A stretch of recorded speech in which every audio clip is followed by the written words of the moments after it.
Աքսել Բարգոնցի ամենանշանավոր գրքերից մեկը «Ալպիական մանուշակն» է։ Իսպանիայում կար գրող Պիո Բարոխը։ Ազգությամբ բասկ էր, մասնագիտությամբ բժիշկ։ Նա գրել էր մի գիրք «Բասկյան ֆանտազիա» վերնագրով, որը իր բովանդակությամբ և իր ոճով բավականին նման էր մասնագիտությամբ գյուղատնտես Աքսել Բակունցի «Ալպիական մանուշակ» գրքին։ Գրքերը նման են,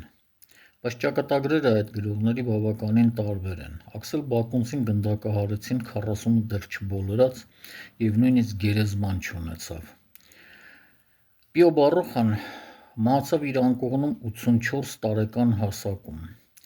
Ի դեպ, նրան վերջին այցելողներից մեկը եղել էր Էռնեստ Հեմինգուեյը։ Նա մահացավ 84 տարեկան հասակում և դարձավ իսպանական գրականության պատմության մեջ ամենաբեղմնավոր գրողներից մեկը։